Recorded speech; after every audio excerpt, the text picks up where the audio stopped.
Well, viewers, those were the headlines and our top focus. Chinese President Xi Jinping has met Canadian Prime Minister Mark Carney at the sidelines of the APEC Summit in South Korea. He has stated that relations between China and Canada have shown a recovery. Xi Jinping has emphasized that recent efforts from both sides have contributed to a positive shift in the bilateral equation. He has further expressed China's willingness to work with Canada to ensure the ties stay right on track moving forward. Now, in a significant gesture, Xi Jinping has also invited Carney to visit China, marking the first formal set of talks between the two leaders since 2017. This invitation has come at the APEC Summit, where both leaders discussed ways to further strengthen cooperation. Carney has responded positively, expressing his hope for constructive and pragmatic dialogue in order to help create a more sustainable, inclusive international system. With us on the broadcast is Dr. Astha Chadha from the Ritsumeikan University. She's an Associate Professor of International Relations, joining us from Kyoto. Thank you so much for taking our time and speaking to us on NewsX World. Xi Jinping has held a slew of bilateral meetings in South Korea. He met Donald Trump earlier, Lee Jae-myung as well. Now he's spoken with Canadian Prime Minister Mark Carney. Canada has, of course, been looking at bringing its ties with China back on track. What do you think is motivating Canada to doing so? We do know that they're one of the most important trading partners of the United States of America. Is it the tariffs that have been imposed by the Trump administration? Yeah, hi Pia, thanks for having me. Well, we must look at this in the context of what has happened over time between China-Canada relations that were relatively stable up until the case of 2018 case of detention of the two Michaels and the political interference allegations, and that kind of led to sort of a freeze in that relationship. So this new meeting that happened and the possibility of Prime Minister Carney visiting China and then doing another bilateral summit kind of opens up doors for some sort of a re-establishment of diplomatic channels which have been for a very long time relatively frozen between China and Canada.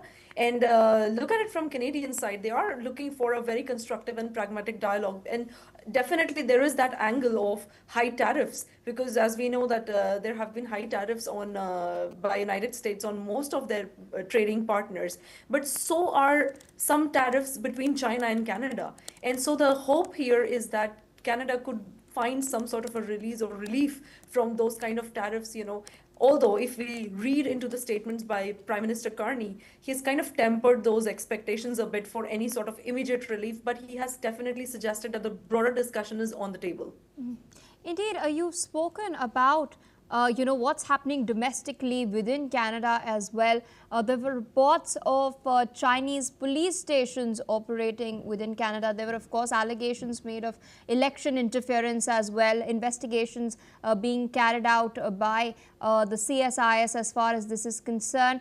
There was also reports once upon a time of police officers being trained, and the military training also being given in Western Canada, the presence of Chinese personnel on Canadian soil that have brought about a lot of questions domestically. How do you think does this augur then from Mark Carney, who's looking at painting quite a different image of himself than his predecessor Justin Trudeau?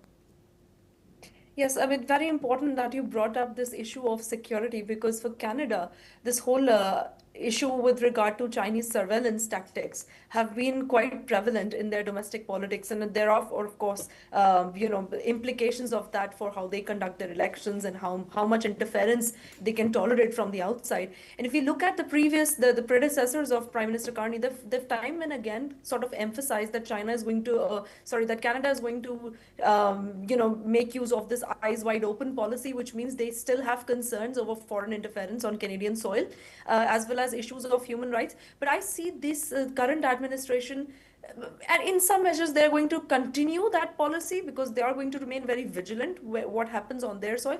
At the same time, they seem to be acknowledging that there are some core differences in terms of political systems and political values, whether you talk about security or human rights or even trade. And by acknowledging that, they are definitely trying to open up channels of communication, despite calling these very tricky matters that are difficult to resolve in the short run. Indeed, ma'am, I request you to stay on with us as we're tracking some other very crucial developments from South Korea itself. We're now learning that Chinese President Xi Jinping and Japanese Prime Minister Sanae Takaichi have held their first official bilateral meeting on the sidelines of the APEC Summit in Gyeongju. This meeting marks their first encounter since Takaichi took office last week. Both leaders have reportedly discussed ways to build constructive and stable ties while also confirming their commitment to a strategic and mutually beneficial relationship. These bilateral talks come as Beijing is taking a cautious approach towards the new Japanese Prime Minister, who's known for her strong stance and tough talk on China. According to Japanese government sources, Takaichi has raised concerns over Chinese vessels operating near the Senkaku Islands and has stressed the need for peace and stability in the Taiwan Strait as well. She's also sought the early release of Japanese nationals detained in China on espionage charges.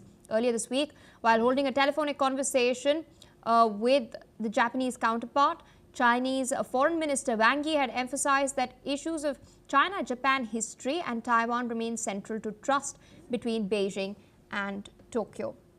Still with us on the broadcast is Dr. Asta Chadha. Interesting bilateral meeting taking place between Sanae Takaichi and Xi Jinping. Taiwan is something that has been raked up in this particular meeting by Takaichi. She is known for her tough talk. Interestingly, Taiwan did not come up in the meeting between Donald Trump and Xi Jinping. How do you view Japan securing its interests in the Indo-Pacific and Takaichi beginning and commencing her tenure with this very high-profile meeting? A slew of them, in fact, we'd seen Donald Trump in Tokyo as well earlier, and of course making Japan's priorities very clear.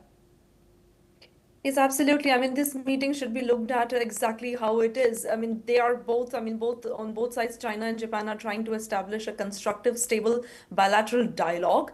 But this in no way signifies that the relationship between the two nations is very stable or it is going towards some sort of positivity when we think about it from a security perspective. However, they seem to be focusing more on economic stability, which is key to their bilateral relations so far.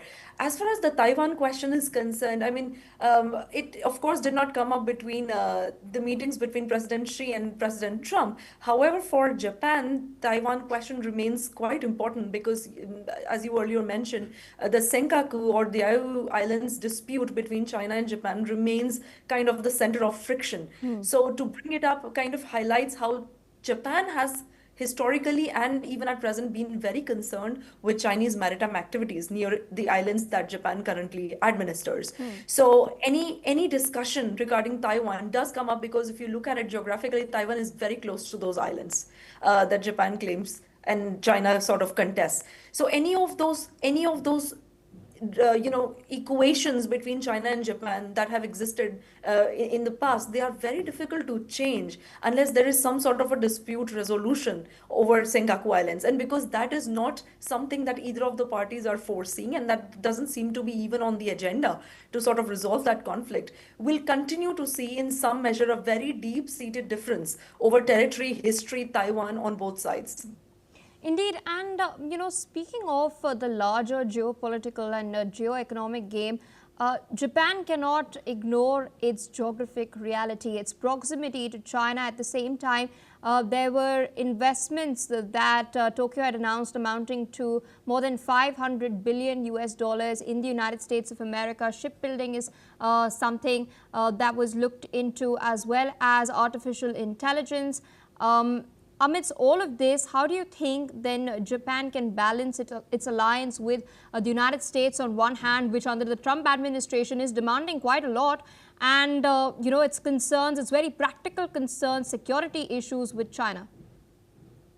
Well, and indeed, like you said, Japan at this point seems to be working way more pragmatically if we look at how the Japanese administration is taking up this whole issue with regard to Indo-Pacific security and even national security. So Japanese foreign minister, after this call and after all these statements on either sides by China and Japan, he stated that we as a country never intended to decouple from China. So what he is essentially saying is that they do recognize that there are deep-seated issues. There is this issue of territorial territorial sovereignty when it comes to Senkaku Island dispute. But like you said, they cannot ignore their geography, and they do know how important China is to even the Japanese supply chains, for instance, for rare earths. So they are kind of taking all of that into equation, and what they're trying, how I see it is they're trying to manage somehow balance, but also manage their relationship with China, given that there is a wide and a very huge amount of uncertainty that has been fed into the international system as a result of US foreign policy under President Trump. That's one. And two, because Japan cannot really avoid its economic interdependence when it comes to China, what it's currently trying to do with President Trump is give those concessions in the name of doing more investments in the United States, because at the end of the day, they are seeking some sort of a relief on tariffs. All right, ma'am. With that, I would like to thank you for taking our time and sharing your analysis with us on NewsX World. With that, viewers, we're shifting our focus to more developments coming in. We're now learning that Chinese President Xi Jinping has met with Thailand's Prime Minister Anutin Charnvirakul on the sidelines of the APEC Summit in South Korea, marking a significant moment in regional diplomacy. Now, during the meeting, both leaders reaffirmed their commitment to strengthening bilateral ties, particularly in trade, investment and infrastructure development. President Xi has highlighted China's support for deepening economic cooperation under the Belt and Road Initiative, while Prime Minister Anutin has emphasized Thailand's readiness to enhance connectivity and expand collaboration in sectors such as energy, tourism and digital technology. The talks have also touched upon regional stability and economic recovery in the post-pandemic era. Both sides have agreed on the importance of maintaining peace in the Asia-Pacific and upholding an open, inclusive trading system amid rising global uncertainty.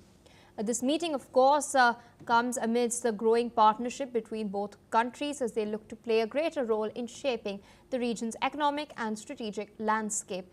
It's, of course, also sent a message in the aftermath of the ASEAN summit, where the ASEAN nations had inked a fresh free trade agreement with China. Well, viewers, shifting focus to what's taking place in Europe.